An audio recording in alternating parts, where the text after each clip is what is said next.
Welcome to another episode of Trim Chix Radio, where we trim the junk but keep the real.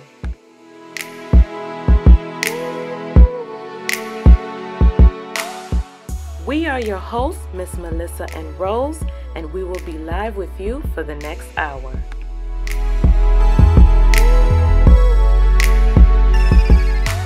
Join the conversation.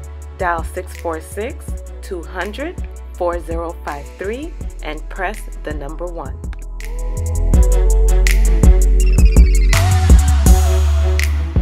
You can also join us on Facebook and YouTube Live and weigh in the comment section.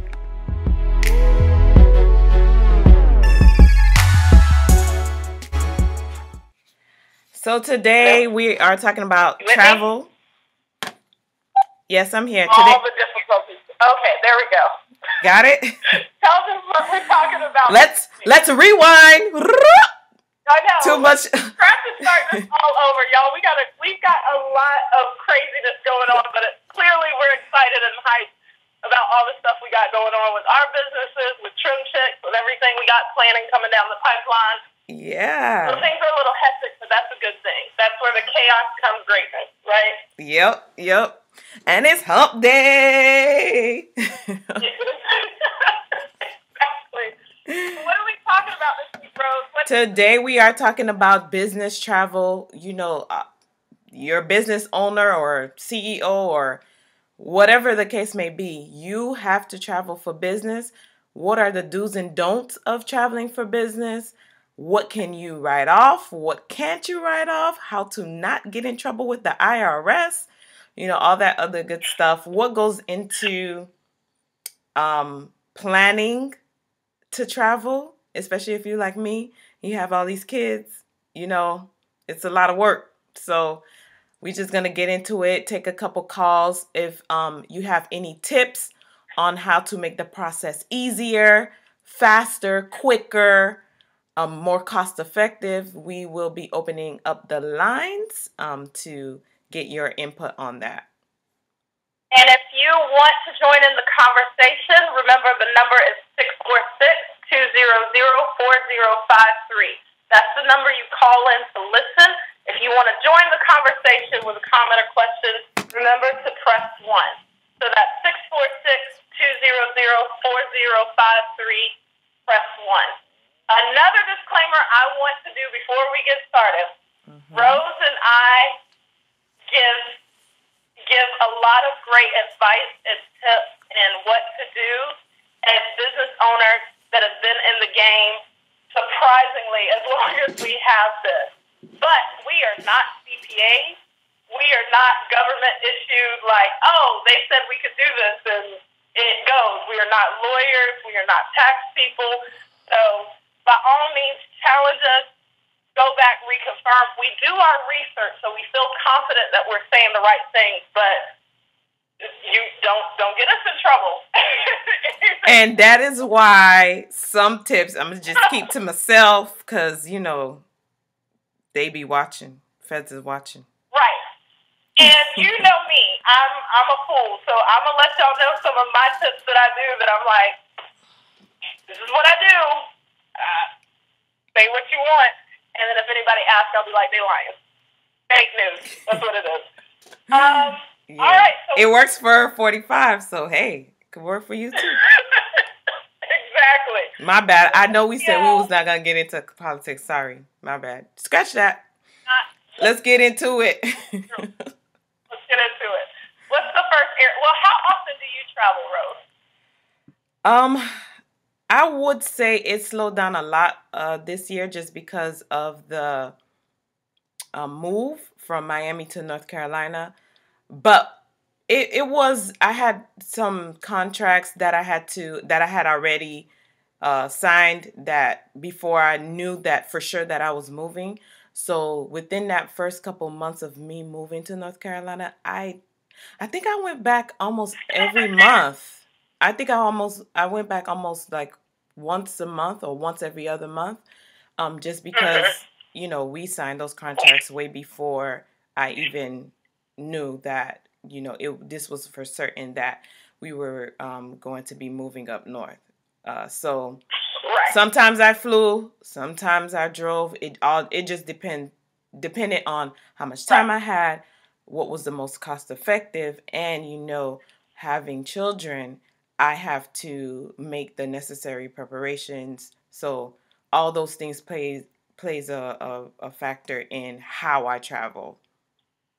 Exactly. Same here. Time and budget is always the biggest decision maker on the method that I travel, and we'll get into that in a second. Mm-hmm.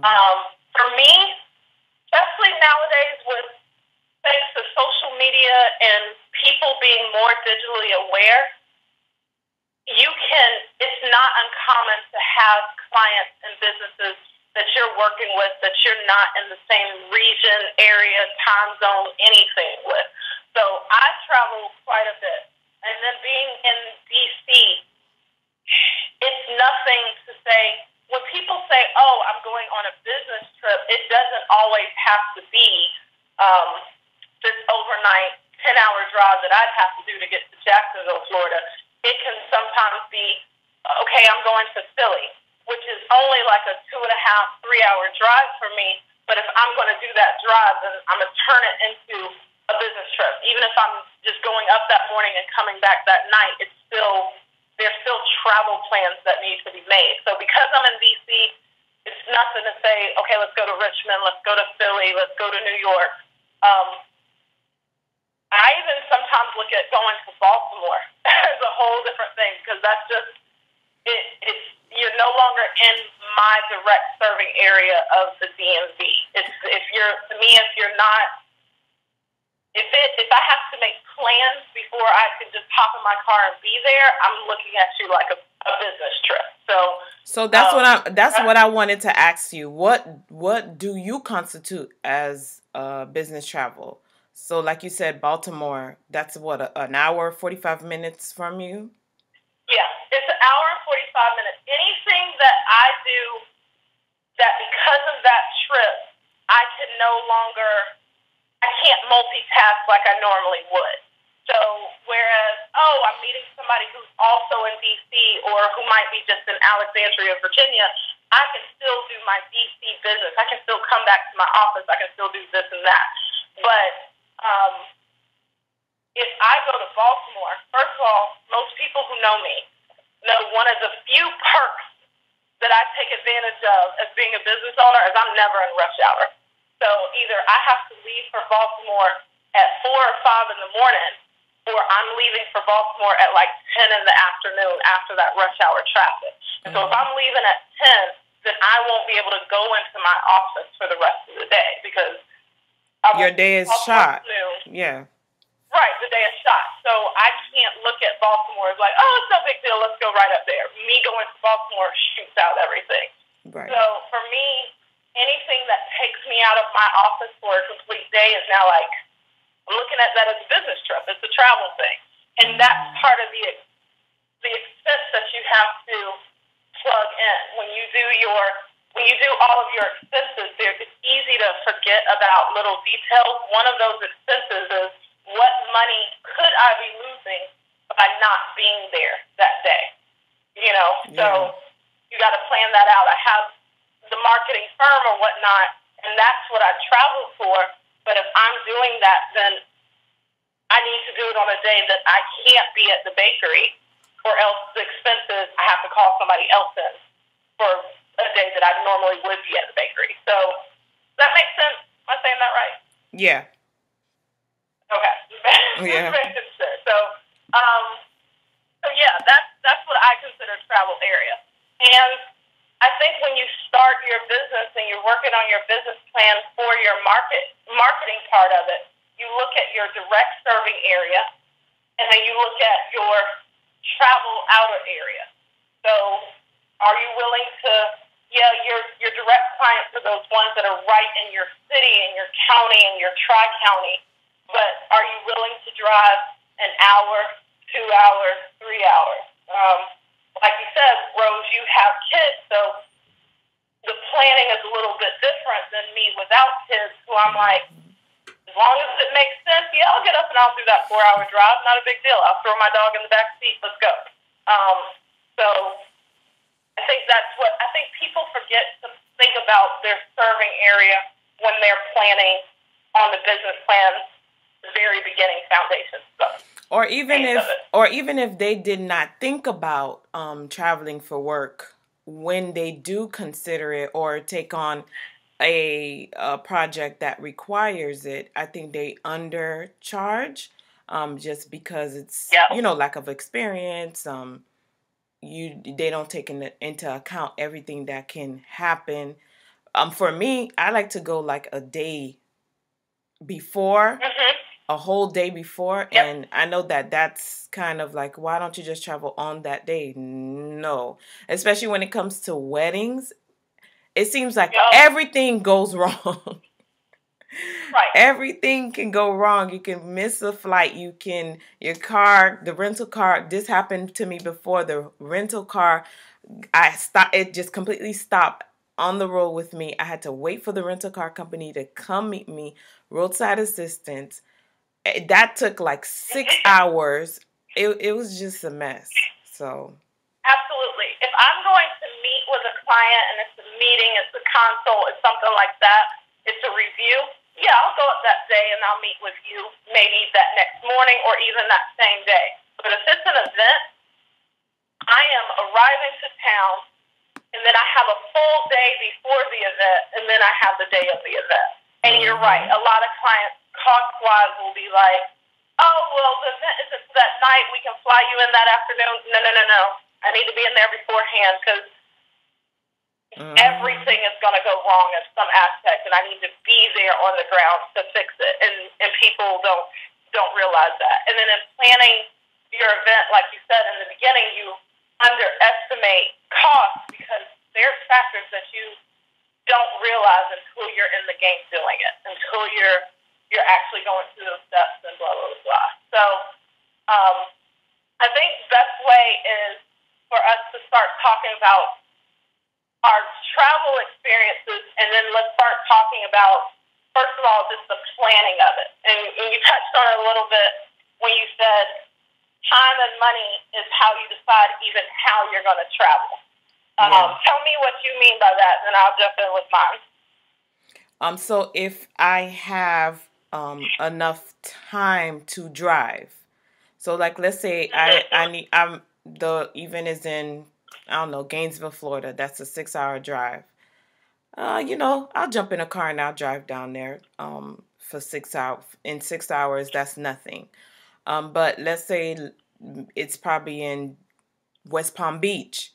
I would rather just jump on a plane, and it depends the time, the season, all that plays a factor in the cost. And a lot of people like, well, I'm just gonna fly either way. But I'm still in that phase where I try to find the most cost-effective ways so that my clients don't feel so encumbered with covering those costs. I know most people are like, well, they want you, so they have to pay for it. Yeah, but I'm still considerate in that way where I don't want to be like, look, this is my first class ticket and I have to come on this day. It's like I don't know. I don't do that. And I don't know if I'm making it harder for myself or not, but I don't know. I just still have that heart for my client where, we're trying to do whatever is the most cost effective for you.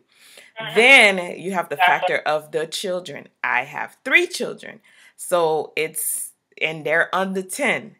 So meal prepping, making sure all the homework is done, or if there's homework that needs to be done, that needs to be turned in when I'm not going to be there, I'm like on them like glue. So it's just a lot of things that I have to prepare in regards to them so that, everything can run smoothly even if I'm not there. Because no offense, fellas, the guys they can't do it. Like my 5-year-old, she'll be like, "Oh, daddy, mommy lets us stay up till 10. Yeah, 10. No, I don't.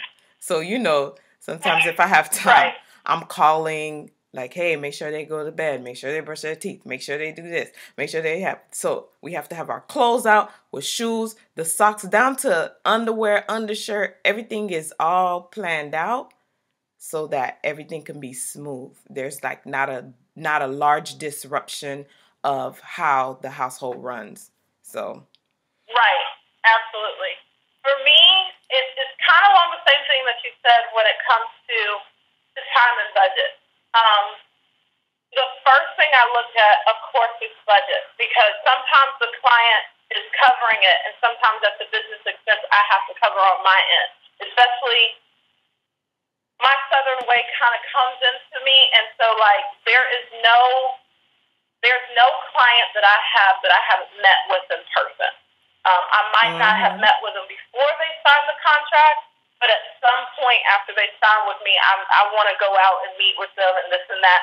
And we might not have to meet in person because of the services that I'm providing. And so because I want to, then that's the cost that I have to eat. So the first thing I look at is driving down, when you factor in costs of gas, or if I do rent a car, if I have to board my dog, if I'm not, if factoring in those costs are greater than the plane ticket, that usually determines if I drive or fly. yeah. I'm constantly looking at the specials on flights. So if there's a special where, you can fly round trip, like right now you can fly round trip from DC to Orlando for $126. Well, I couldn't do that via driving. So let me go ahead and book that and tell all of my clients in Orlando, hey, I'll be down during these days or whatnot. But on the flip side, driving down is where, I don't know, I kind of think on long car rides.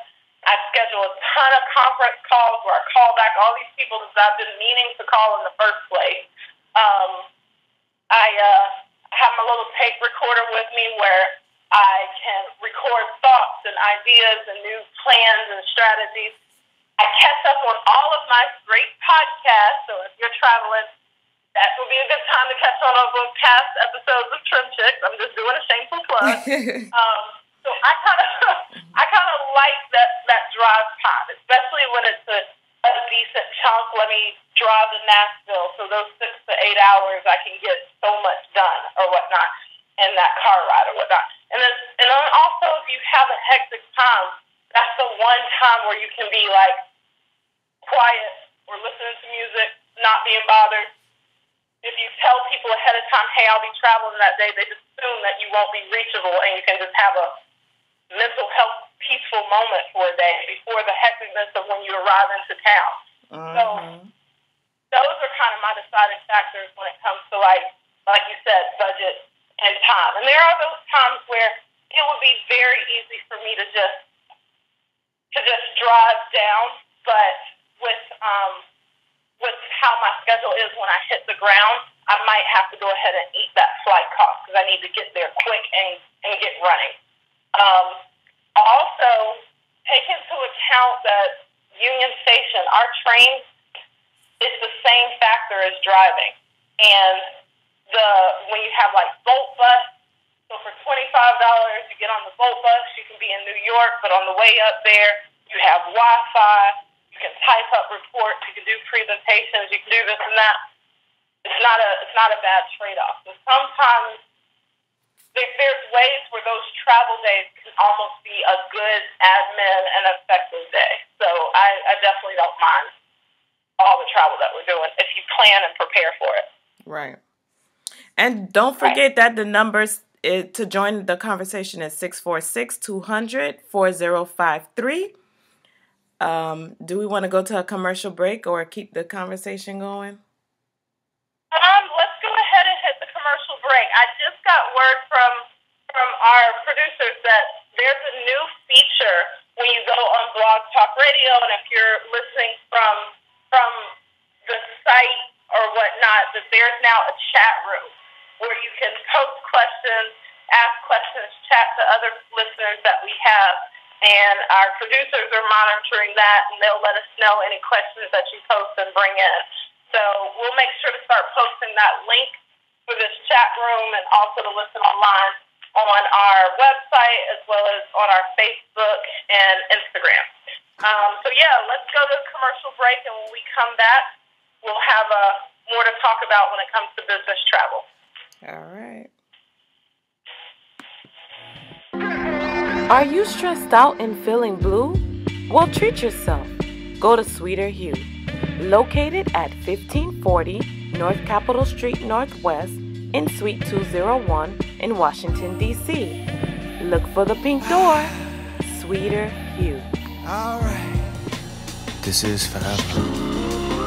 Planning a wedding can be so exciting yet so overwhelming. That's why the event experts at Bell Events International can help guide you along the way. Visit them for a free consultation. Eventswithbell.com.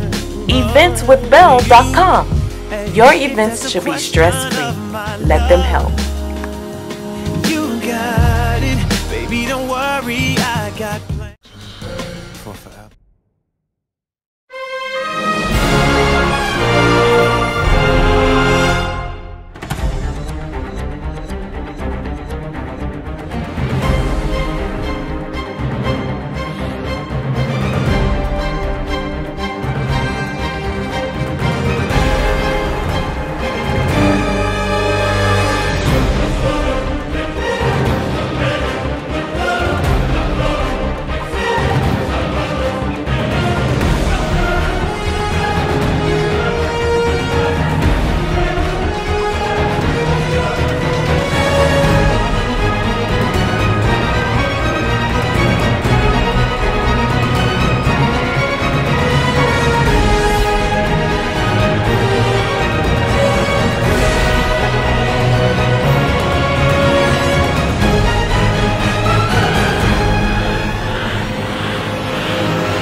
We just gotta work it, work it, work it, work it. Ah, work it, work it, work it, work it. Ah, we just gotta work it, work it, work it, work it. Ah, work it, work it, work it, work it. Ah, we just gotta work it, work it, work it, work it. Ah, work it, work it, work it, work it. Ah, we just gotta work it, work it, work it, work it. Ah, work it, work it, work it, work it. Ah, we just gotta red hearts, purple hearts, I'm tasting both. Sometimes I hate how much I love you cause you do the most. But at least you never half-hearted when it comes to me. Attitude, aggravation, plus your heart, yeah, I get everything. That's why I say it's nothing. I'm on your sneaker cuffing. You the type to make me leave temptation, David Ruffin. I'm Jessica to your Justin, always making the dustin'. Close your eyes and fall back, I show you you can trust me. No matter what we go through, I promise that we get through. Life will bring some tears, but you know I bring the tissue. Subscribing like a magazine, no matter the issue. They say I gotta change your heart, I just tell them this. It's 5 in the morning, and all I seem to think about is you. And I ain't going nowhere, no matter what we may be going through. We just gotta work it, work it, work it, work it. Ah, work it, work it, work it, work it. Ah, we just gotta work it, work it, work it, work it. Ah, work it, work it, work it, work it. Ah, we just gotta work it, work it, work it, work it. Ah, work it, work it, work it, work it. Ah, we just gotta work it, work it, work it, work it. Ah, work it, work it, work it, work it. Ah, we just gotta.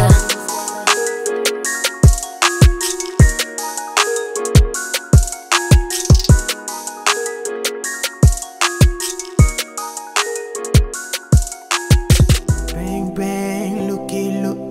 Pays moi tout n'est qu'un couillon film cowboy. Tout le monde sait bang bang, looky look. Pays m'pas yon jouet, si span jouet avec elle. What's going on, what's going on? Pays moi tout n'est qu'un couillon film cowboy. Tout le monde sait bang bang, looky look. Pays m'pas yon jouet, si span jouet avec elle. Baby girl, let's build our own world. Just you and me, baby, in our own world. Yeah, we'll make some cute little babies in our own world. Together, baby, we can build our own world. Yeah. Vini m'parler au chéri. Moi gon pa wal pou konte ou vini m'parler au doudou.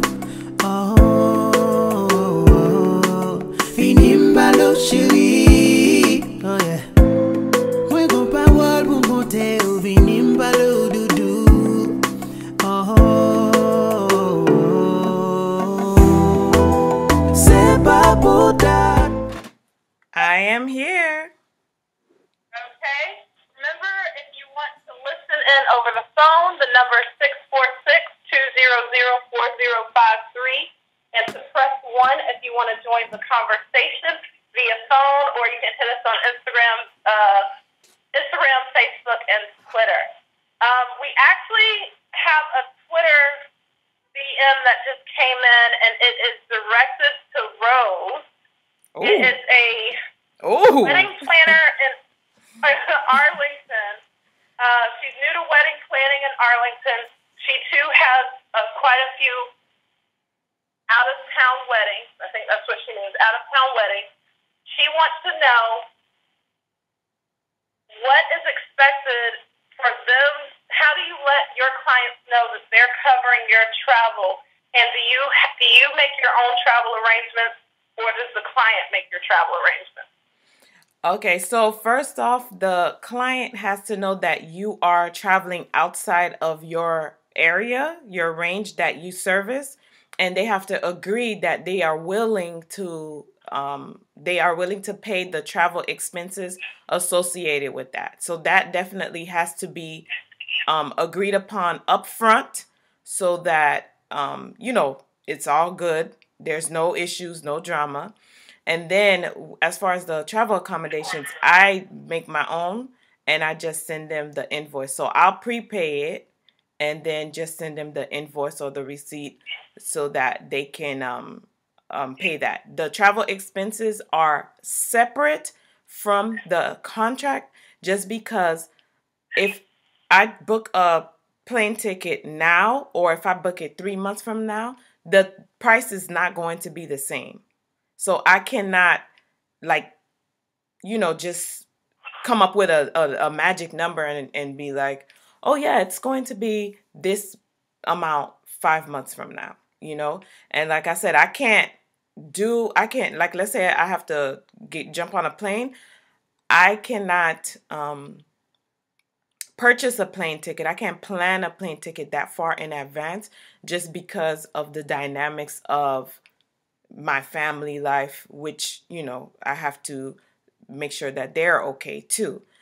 So the client has to know that the travel expenses vary. You can give them a range and assure them that it will not go over this amount, but this is what the range that they should expect to fall within.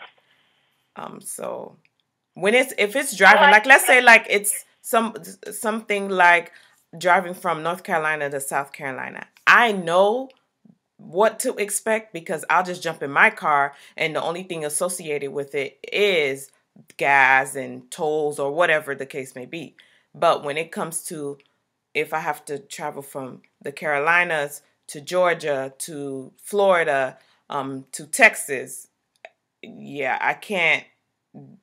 I would not put that in the contract. I would give them a range, and you include airfare, hotel accommodation, and meals. That's a good idea. That's an excellent, fair idea. I like the range. I don't do that, and that's something that I might try out more often. I have a contract that's already agreed, and then I have a separate travel contract, and it's like an addendum to ours. And there have been times where I've been screwed, where it's like, dang, I didn't know that the flight would cost this much, so I didn't do a proper range beforehand. But maybe if I did a better range, or I said I'd pay for all flights up until this amount, or you pay for flights up until this amount, if for some reason it's crazy over, then I might be able to eat that part. I know in my travel contract I do have that my hotel will be a 3-star or above, because, yeah, you might have that client that doesn't mean bad intentions, but they will put you in the seediest, the lightest left on for you hotel, and it's just not where you want to be. And you can't expect everyone to know your standard or your comfort level, especially, not to be too old school or sexist, but if you're like Rose and myself who does events, and you're walking into a hotel in an area of town you're not familiar with, that may not be the best area from god awful time at night because you have to stay there to close. It's a little bit easier when you know you stayed in a 3-star or above. I had a client that I had to cover their expenses, their hotel accommodation, because we were doing this event. We were throwing this event, so I had to cover the travel expenses. And they were like, "Can we trust you to just book the flight in the hotel?" And I'm like, "Yeah, no problem." So, and this is another thing, why as event planners or wedding coordinators, whatever it is, establish a relationship with hotels, because I was able to get a great deal right off of Biscayne Bay. They had the bay views and everything like that. So when they came and they checked in, they were like, "This is our room," and I was like, "Yeah, what you think this is? Like, this is what I expect. So yes, this is your room." They were so hyped and so happy. They even did extra stuff for me, and I was like, "Yeah, buddy." So, you have to take care of, if someone is providing a service for you, you have to take care of it, of them too. Yeah. But also look for deals. And if you are the one that's planning your own accommodations, look in the interest of the client, but also understand that the way you sleep, if you're uncomfortable, if you don't get no sleep, you cannot perform as well as if you got a good night's rest, you're comfortable in your room, everything is going smoothly. At least on the personal side, you can take on anything that happens that day. So right. And let me just go ahead and hit Rose did our first Trim Chix tip of the day when she said, join a loyalty program. Like, get familiar with a hotel line, and without a doubt that, like, the more you stay, the more you book, the more they'll look out for you and this and that. I love small businesses. If I had my way, I would love to stay in smaller bed and breakfasts, but they don't have a rewards program, because are you going to continue coming back there, especially if you travel to different areas like we do or whatnot? So my hotel chain, there's a chain that I always stay with, so it's easy to move up to gold, platinum member status or whatnot. And then they start looking out for you, especially if you keep going back to that city. Let's put you in this room, or let's go ahead and give you this conference room free because nobody else has booked it. Like, they will hook you up with stuff or whatnot. And then, depending on what you do, you can also use that hotel relationship to build a network with others. So there's hotels in the area that will let me know, hey, this conference is in town. They just booked for it. They'll be in town next year. You might want to reach out to them and tell them how you can provide this, this, and this. Just like she said, you build that relationship. There's an event planner, there's a coordinator on staff there that'll make things work for you. And again, just like you care about how that business card is and that reflects on you, you put your person up in a stuffy hotel, then that's a reflection of you. And then also another little thing that I did even before the bakery is whenever I flew in clients or vendors that I work with, when they go in the hotel, you can actually go to the hotel the day of, the morning of, and drop off little gifts for them and say, hey, I want this set up in room such and such. So it was a point when my clients came in town, they would always have like a little cupcake waiting for them or a welcome gift for me just to say, hey, thanks for coming in, blah, blah, blah. It's those little details that say, like, dang, they're going out of their way to make sure that I'm comfortable and I'm happy and that my name is stamped on it. So that says a lot right there with that too. So that was really good tip right there. I think they're asking what if they have you traveling during certain times of the year? Does that change the cost and pricing? That's all dependent. Not quite sure I understand. There, you know how like there's especially wedding season, there are peak season and there are off peak season. obviously the peak season, everything will be a little bit more expensive. And so that's just something that you have to be comfortable with. You have to speak to your client and make sure that they are comfortable with, because again, if they believe so much in your craft, so much in the service that you provide, that they are willing to pay your travel Right. expenses, you know, you still have to take that under consideration. I'm not saying do it for free. I'm not saying cover your own expenses, but what I'm saying is just come with to an agreement with your client. Make sure you both are comfortable. You both walk away from it not feeling like one took advantage of the other, and you know, go from there. But you do have to take Right. that into consideration. Just like they will pay extra for the florist, they will pay extra for the event space, they will pay extra for the limo, because why? These they are in high demand. Like if you have a wedding during prom season, your limousine will be extra, will be extra than what you would pay on an off-peak season.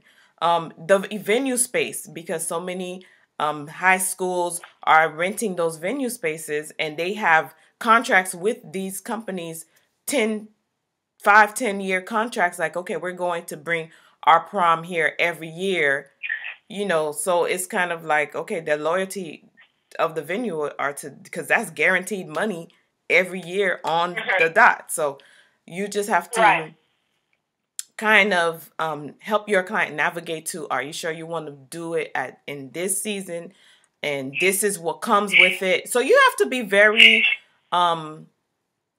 well versed in the service that you provide, and helping your client plan this immaculate event, whether it's a concert, wedding, baby shower. I don't care what it is. You do have to make sure that you're very well versed, so that when you're bringing them the information, they know exactly what to expect, and they're not walking away feeling disgruntled because they feel like they were overcharged and overpriced. Right. Right.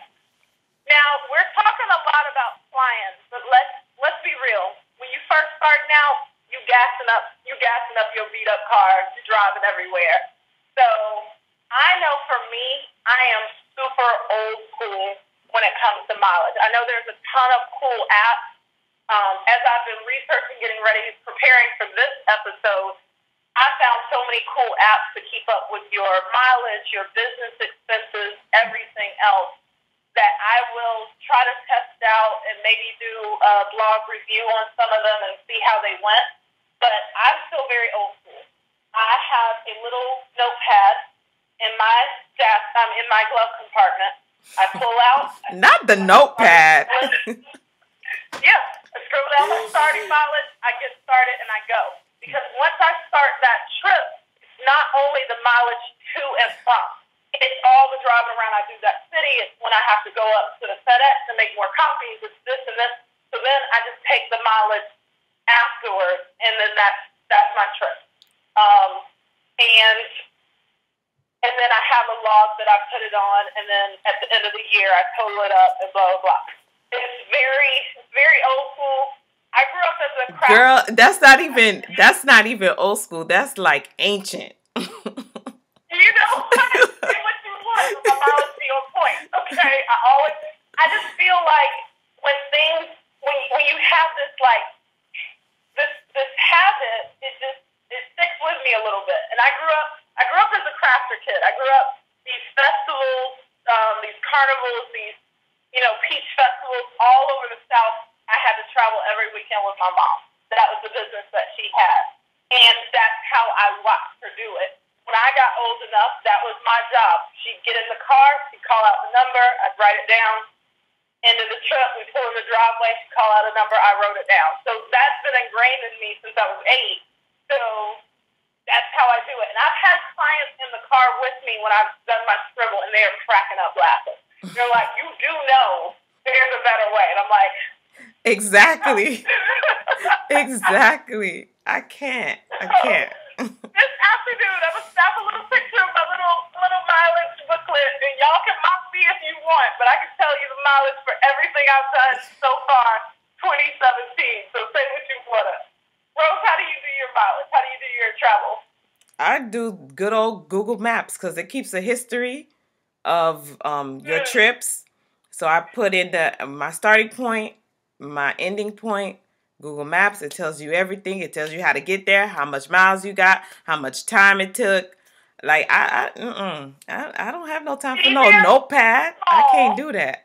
No, cut you off. First of all, that's kind of old school too. You might have as well said MapQuest. But second of all, No, on my phone when I do the navigation. oh, okay, gotcha. Yeah, but here's the thing though. Especially as you do events and stuff, especially wedding planning. When you do that when you do that Google and you put in there, okay, I got my mileage, here we go, let me go ahead and track it now. What you don't take into account, especially as like a wedding planner, when you arrive in that city, you know you're running all over the place. And I don't care how, I know you're an amazing wedding planner and you have everything already detailed out. But that Florida has something right. Okay, let me run back to the hotel. Let me run to Michael's. Let me run here. Let me go by the bakery. Those little mileages add up. Sometimes it's a whole other tank of gas you're getting. That's true. You're missing that, right? Not all the time, but you know, for the most part, yeah, I do forget to put that in. Yep. Yep. And we're talking about that mileage not for the client, but like in as far as tax, correct? Yeah. Yeah. You have to log your mileage at the end of the year. Right. Notice when you do your filings, like mileage and travel, you have travel, and notice that mileage is a totally different line item. So there's a formula based on point whatever for mileage and this and that. Yeah.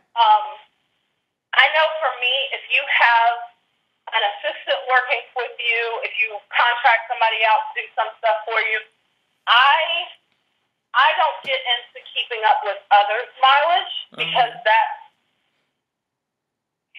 just too much. Yeah. That's too confusing. That's too much. So what I do, my little trick or tip that I do is I do buy gas cards or either gift cards that are strictly used for gas. And then at the end of a quarter, I can pull all of it that's used for it, and I could say, here is the travel expense that I had to pay such and such assistant for these trips because I didn't keep up with their mileage, but I kept up with their gas. And if they do I had an assistant that did a ton of ripping and running for me. So on the card that he had for gas, I would tell him, okay, you can go get an oil change, or you can go get this and that. And that was all on it. And it was a totally separate card than what was used for, like, food or for this or for that. So I could, at tax time, I could literally say $786.43 was used for gas and travel maintenance because of the receipts and stuff that showed from that card. So, and it was like an easy prepaid refillable card. I used to do gas cards when I first started, but when you are traveling in different areas, I learned really quick a gate gas station that's in Florida isn't up here in D.C. And in North Carolina, they might have a Royal Farms, but they don't have that in Tennessee. Right. And then so I have this gas card that is irrelevant. And then I'll switch to like just the regular cards and prepaid cards. And the other good part about prepaid cards is those usually don't work out at the pump. And you have to go in and usually pay at the register. And it has to be an exact amount. You know, it's like it has to. You give them the amount and you pay at the register, but not to get off topic as to a money matters issue, but face it, small businesses, everything's a money matter issue. Like one of the top 3 scams are the skimmers on gas station pumps in small areas. So if I'm traveling to North Carolina and I pull over at the small town to pump gas, there's probably a skimmer on that outside. But if I have like my little prepaid card that I use for gas and I go inside, I'm not going to get skimmed and not going to get money stolen and all that other stuff. So right. That's That's an extra true. precaution. So that's my old school way of mileage or whatnot. we don't have a lot of time, but if you could say, what is the one little expense that comes out of nowhere that sometimes will get you when it comes to travel that you weren't expecting, and it's like, oh crap, I didn't factor this cost in. What's one that will come out of nowhere? I don't. That's a tough question because I usually have extras for mostly everything. Well, Probably like if my luggage. I remember one time my luggage didn't make it, and yeah, I had to run to. Well, yeah, something like that. I had to run to the local mall, and it was a small town. I'm not even gonna say the town because I don't even want to, offend nobody. But I was just like, what am I supposed to wear? Like, I don't. What is this? So right. yeah, So something like that. Like if my luggage get lost, is just yeah. Yeah. So what do you do now to like prepare for that unexpected expense that may come up with lost luggage? Ask anybody who knows me. I am a good roller. I have one backpack and I roll up my clothes. Efficient packing. You hear me? I do not check my bag in. And the shoes that I pack, it better go with every outfit that's in that backpack. There you go. There you go. I'm with it. I have had luggage lost as well. I am an overpacker, but my carry-on, I guarantee you will have at least 2 days worth of clothes in there. Because so you one of those, huh? You say, Melissa, we're going for 3 days, and you bring your whole living room. You one of those? Yeah, I am ready. Like, you don't know what's going to happen. I could God. small town and then, hey, Obama could come through. I need to be able to dress and be ready. Like, I have everything. I pack up for everything. And, yeah, so I'm definitely that overpacker. But I definitely learned the hard way when it comes to losing luggage. There's all new expenses. So even in my carry-on, I keep my toothbrush, medication, contacts, glasses, all of that's in there just in case, so I don't have to worry about rebuying it until they find it, if they find it. Right. My surprise expense, and then that's another thing before getting into mine, check your line, because now airplanes will change it.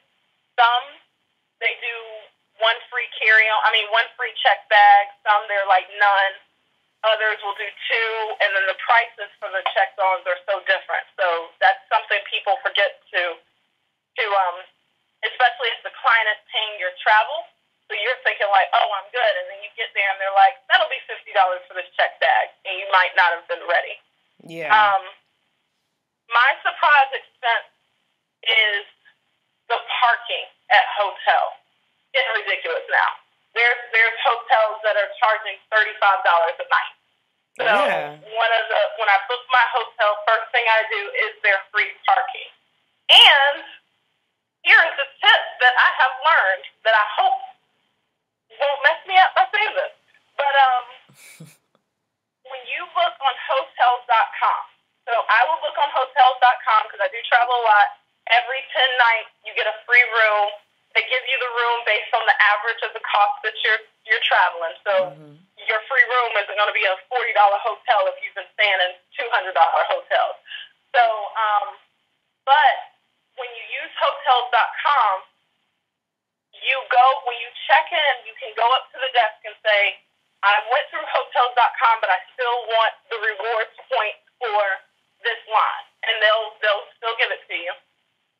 But another thing is, if hotels.com does not list on there that the parking is an extra fee, it is waived for you. And hotels.com will just say there is on-site parking. They never put that parking as an additional fee. So every time hotels.com, my parking is waived. Yeah. That is a little tip. You don't have to get an attitude. You don't have to say anything. You just say, well, according to the website, it was free parking. And they'll put you on hold. They'll call the website. They'll do this and that. And the website will tell them, validate their parking. And you get it for free. Boom. That's my little cheat. You're welcome. Keep that in the You're welcome. You're welcome. It adds up. And it Yeah. kills me every time. So, but yeah, I just don't, that's the one thing, like, I never knock on how you get your money and stuff, but that's the one thing that I'm like, hotels, I got to stay there.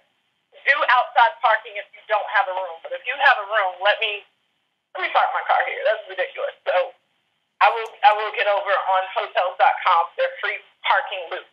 What about Airbnb? Have you tried Airbnb? I haven't used Airbnb at all.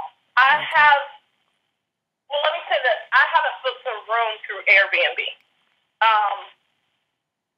So no, I don't know anything about booking with Airbnb. I do know Airbnb is a great way for cross-marketing because I know people who have stayed there, they'll come by the bakery, they're happy, they're like, can I have some flyers? Because I guess some of the Airbnbs, they have like on the nightstand little local eatery places. Yeah. So when enough people were doing that, I actually go around to various Airbnbs and I'll leave flyers. Hey, this event's coming up. Hey, this is happening or whatnot. But I've never actually. And then I'm not gonna lie, when they started having discrimination issues against minorities that were booking with them, I'm not an Airbnb girl because of that reason. Yeah, that's true too. What about you? Yeah, I used to do the Airbnb thing a lot, just because you would be able to book nice little spots, for the same price or even cheaper than a hotel, and you have the whole space to yourself. It's not like a confined room in a hotel. So that's what I loved about it. And plus too, like I have an Airbnb, so keep those dollars circulating. You know what I'm saying? So but what I like about them though is that they usually own their stuff, and they work towards that too, to like kind of minimize that. So it's getting there. It's getting there. And so, like I said, I like Airbnb just because of the cute little spots that you're able to book and you have the whole space. And I like it. Right.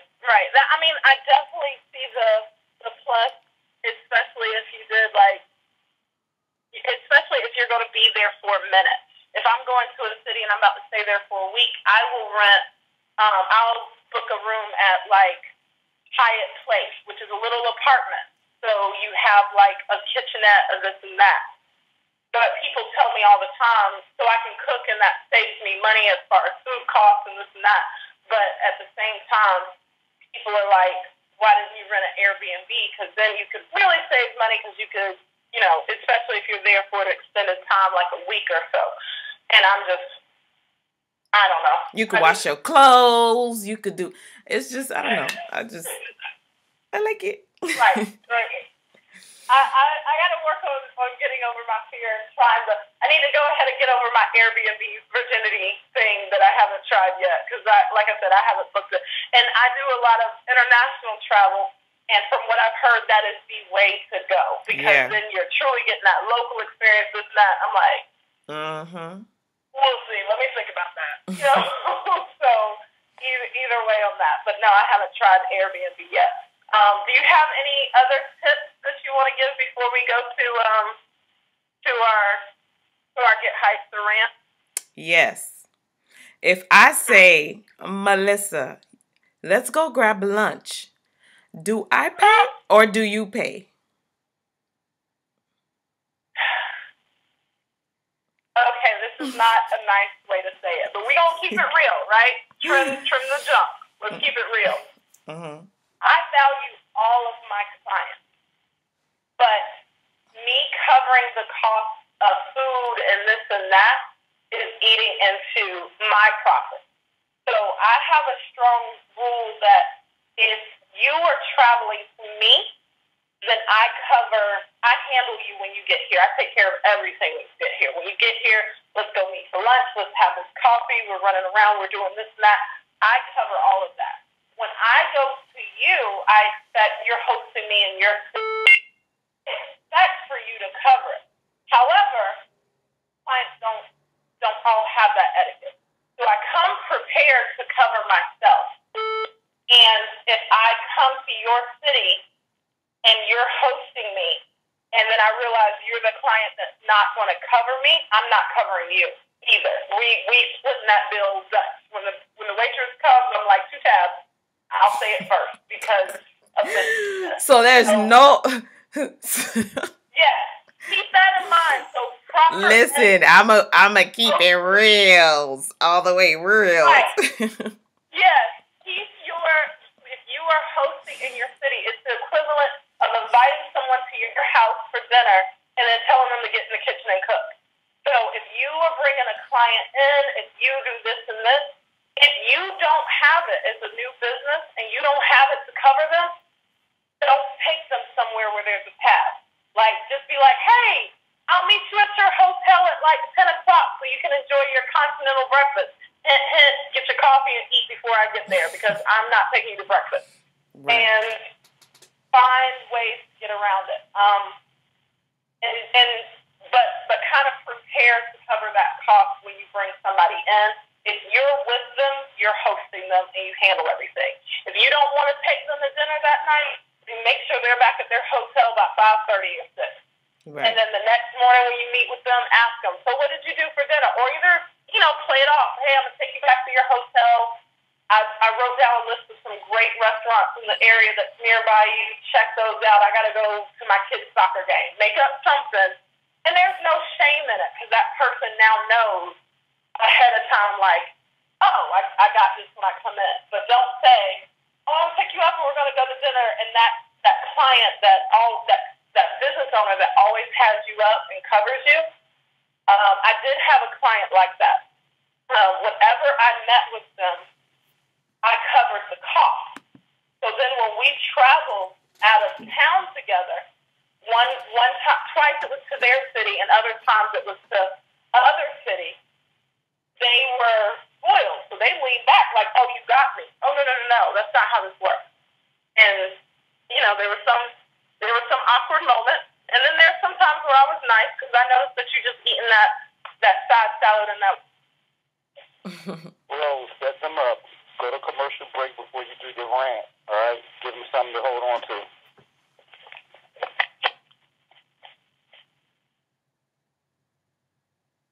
Also, unmuted. If the client has paid me well.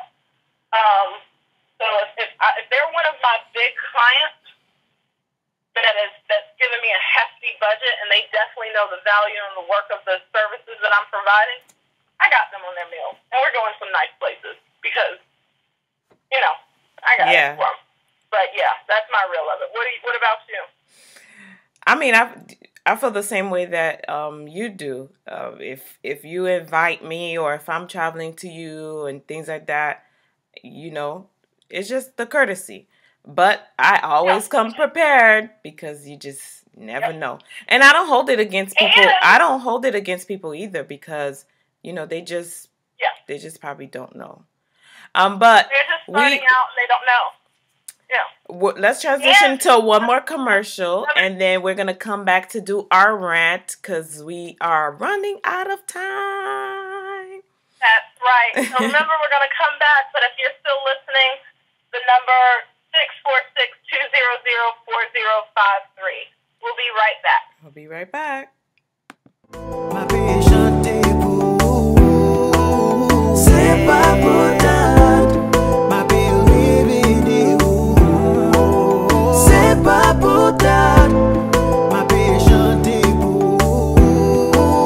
c'est pas pour date. Yeah. Ma baby, hey, femme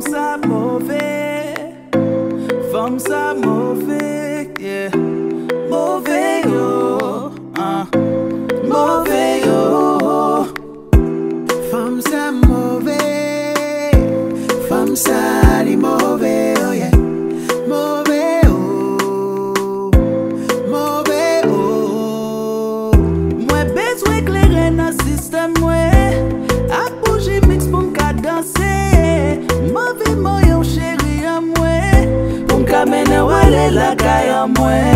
Moi besoin clairer dans système moi, a bouger mix pour m'ka danser.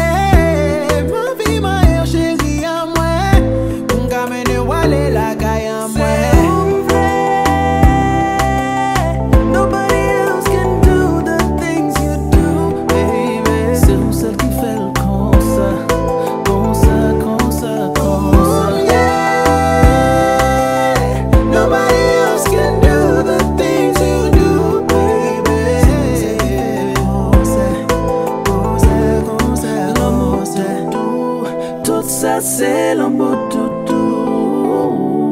C'est l'essentiel, on débattait en l'arc-en-ciel. L'amour doudou, tout ça c'est l'amour doudou, yeah. C'est l'essentiel, on débattait en l'arc-en-ciel.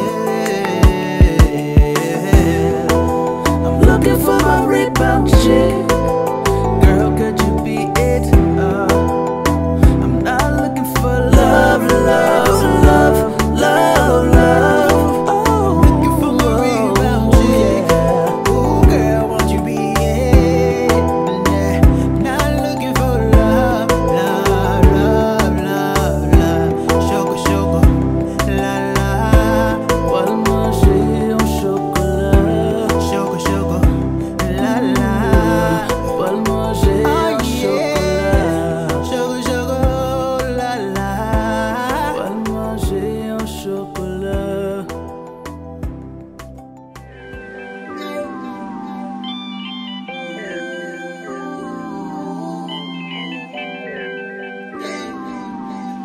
If I ever took a loss, I learned a lesson. I won't ever think I'm better than the next man. I've been down before to come up, I ain't stressing. Baby, I'm too busy counting all these blessings. Count it up, count it up, count it up. Line 'em up, line 'em up, line 'em up. Swear the sun shining on me, get my heart up, no matter that trouble surrounding us. They don't see that it's a lot of us. Everybody move anonymous. Won't take that credit, I know what we get it. Them blessings be coming from God above. I was doing all kind of bad, what a quiet ass. Tell him I need a verse. Hit the pew and tell God he's first. Hit the studio, the body of verse. I remember pushing mama little white Hyundai with no gas money. I just bought a car, cash money. I ain't even tryna brag on it. I just tell it how it really is. I ain't tripping, they ain't feeling this. I ain't saying I deserve nothing, I'm just trying to talk about the benefits. I've been punching in the clock, trying to keep the...